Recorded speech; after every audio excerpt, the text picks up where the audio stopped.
அன்பு நண்பர்களுக்கு டாக்டர் சர்வானந்தாவின் இனிய வணக்கங்கள். அவையின் கொன்றை வேந்தன், அகமும் காசும் சிக்கன தேடு. அதாவது நமக்கு தேவையான தானியங்களையும் உணவுகளையும் பிற செல்வங்களையும் சீக்கிரமாக தேடி பாதுகாத்து வைத்து கொள்ள வேண்டும் அப்படின்னு அவை சொல்லுகிறாள். உண்மைதான் நண்பர்களே.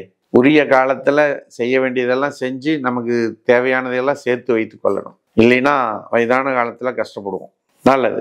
நண்பர்களுக்கு வணக்கம். உங்களுக்கு ஆஸ்மா பிரச்சனை இருந்தால், மூச்சு உள்ளே இழுப்பதிலோ அல்லது வெளியோ விடுவதிலோ, இருமலோ சளியோ பிரச்சனைகள் இருந்தால் உடனடியாக தொடர்பு கொள்ளுங்கள். சர்வம் ஹெல்த் கேர் 9176380403. பூரண நலம் பெறலாம். அடுத்து நம்ம பார்க்க போற சப்ஜெக்ட் என்னன்னா, இதே போலதான், ஓல்ட் ஏஜ் ப்ராப்ளம்ஸ் பார்ட் 2. இது வயதான காலத்துல உடல் ரீதியாக என்னென்ன பிரச்சனைகள் ஒருவருக்கு ஏற்படும், இதை நாம தெரிந்து கொள்ள வேண்டும். ஒவ்வொருவரும் தெரிஞ்சுக்கணும். முதல் விஷயம், நம்ம உடல் நம்மோடு ஒத்துழைக்காது. நாம நினைச்ச மாதிரி எழுந்திருக்க முடியாது, நடக்க முடியாது, ஓட முடியாது, அசைய கூட முடியாது. அவ்வளவு சிரமங்களை தரும். அது இல்லாம கீழே விழும், காயம் ஏற்படும், போன் ஃப்ராக்சர் ஆகும். இதெல்லாம் ஓல்டேஜில் நடக்கக்கூடிய சம்பவங்கள். முதல் விஷயம். அடுத்து, நாள்பட்ட பிரச்சனைகள் நம்முள்ள இருக்கும். நாள்பட்ட வியாதிகள், தோல் பிரச்சனையிலிருந்து பிபி, சுகர், இதெல்லாம் தொடர்ச்சியா இருக்கும். இந்த பிபி சுகருக்கெல்லாம் சாப்பிடக்கூடிய மாத்திரை மருந்துகள் நம்ம உடம்புல இருக்கக்கூடிய உள் உறுப்புகள் பலதை பாதிக்கும். நுரையீரலை பாதிக்கும், இதயத்தை பாதிக்கும், கிட்னியை பாதிக்கும், பிராஸ்டேட் கிளாண்டை பாதிக்கும், கர்ப்பப்பையை பாதிக்கும். புரியுதுங்களா? அடுத்து இந்த ஆண் உறுப்பினுடைய விரைப்புத்தன்மையை பாதிக்கும். பல பிரச்சனைகளை இந்த வயதான காலத்துல, வயது ஆகிவிட்டது என்று நினைக்காதீர்கள். முதல் விஷயம் அதுதான் நான் சொல்றேன். ஆனாலும் நம்ம காலம் 60 வருஷம் தாண்டுனா வயதானவர்கள்ங்கிற ஒரு கேடரில் போயிடும். அந்த கேடர் தப்பு இல்லை, அந்த கேடனுடைய நேச்சரை, முடியாதுங்கிற நேச்சரை மனசில் வச்சிருக்கிறது தான் பிரச்சனை. அடுத்து என்ன நடக்கும்? காது கேளாமை, கண் பார்வை பிரச்சனை, இது இருக்கும். அடுத்து ஞாபக மறதி, அம்னீஷியா, அது பிரச்சனையாக கொடுக்கும். ஜீரண கோளாறுகள், மலச்சிக்கல், பைல்ஸு, இப்படி பல பிரச்சனைகளை நமக்கு உருவாக்கும். வயதானவர்களுக்கு ஏற்படக்கூடிய உடல் ரீதியான பிரச்சனைகள். அடுத்து மிக முக்கியமானது என்ன? தூக்கமின்மை. இது அனைத்தும் உடல் ரீதியான பிரச்சனைகள். இது அனைத்திற்கும் காரணம் என்ன அப்படின்னு பார்த்தா, பல விஷயங்களுக்கு காரணமே தெரியாது. அன்னோன் ஆரிஜின் அப்படின்னு சொல்லுவாங்க. அடுத்த பிரச்சனை என்னன்னு பார்த்தீங்கன்னா, நம்முடைய இளமை காலத்தில் நாம் உடல் ரீதியாகவோ மன ரீதியாகவோ பயிற்சி செய்யாமல் இருப்பது.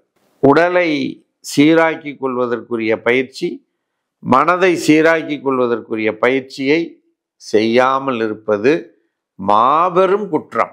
இப்போ என்ன பண்ணுறோம் அப்படின்னா, காலையில் எழுந்திரிச்சு பல்லு விளக்குறோம், பாத்ரூம் போகிறோம், அப்படியே சாப்பிட்றோம், வேலைக்கு போயிடுறோம், அந்த வேலையெல்லாம் பார்த்து முடிச்சுட்டு வர்றோம், சாப்பிட்றோம், படுக்கிறோம், தூங்கிடுறோம். இதில் எங்கே நம்ம உடலை மெயின்டைன் பண்ணுறோம்? ஒரு கார் வச்சுருக்கிறீங்க, ஒரு பைக் வச்சுருக்கிறீங்க, அதை முறைப்படி சர்வீஸ் பண்ணுறீங்க. இல்லைன்னா என்ன ஆகும்? இன்ஜின் வேலை செய்யாது, கெட்டு போயிடும், செலவு வைக்கும். அதே போல தான் நம்முடைய உடலும். 12 மணி நேரம் படுத்திருக்கிறீங்க, அல்லது 8 மணி நேரம் 10 மணி நேரம் படுத்திருக்கிறீங்க. அப்படியே எல்லா ஜாயிண்ட்டும் பிடிச்சிக்காதான், கழுத்து பிடிச்சிக்காதான். அப்போ என்ன பண்ணணும்? அதுக்குரிய ஒரு 1/2 hour, வெறும் அரை மணி நேரம் மட்டும் உடலுக்கு டைம் பண்ணுங்க.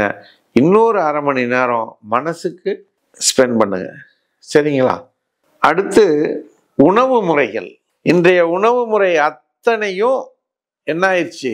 மொத்தமா கெமிக்கலா, செயற்கையானதா, விஷத்தன்மையுடையதா மாறிடுச்சு.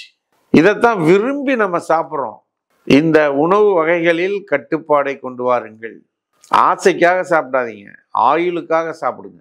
ஆயுள் நல்லா இருக்கணும் அப்படின்னா கீரைகள், காய்கறிகள், பழங்கள், தண்ணீர், கொஞ்சம் சிறு திட உணவுகள், இதெல்லாம் எடுத்துக்கணும். அரிசியே எடுக்காதீங்க. கோதுமை இருக்குது, கம்பு இருக்குது, சோளம் இருக்குது, கேழ்வரகு இருக்குது, எத்தனையோ வகையான பொருட்கள் இருக்கு, அதையெல்லாம் எடுங்க.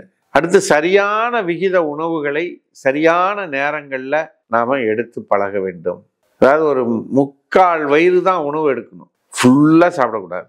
அதனால் சரிவிகித உணவு, சரியான நேரம், சரியான அளவு உணவுகளை மேலும் நன்கு மென்று அரைத்து கூழாக்கி சாப்பிட்டு பழகினால் இதுக்கான தீர்வு நிச்சயம் கிடைக்கும். அதனால் வயதான காலத்தில் நோய் நொடி இல்லாமல் நம்முடைய பயணத்தை நிறைவு செய்வதுதான் ஒவ்வொருவருடைய ஆசையும் வேண்டுதலும் பிரார்த்தனையுமாக இருக்கும் என்பதில் எந்த விதமான ஐயமும் இல்லை நண்பர்களே.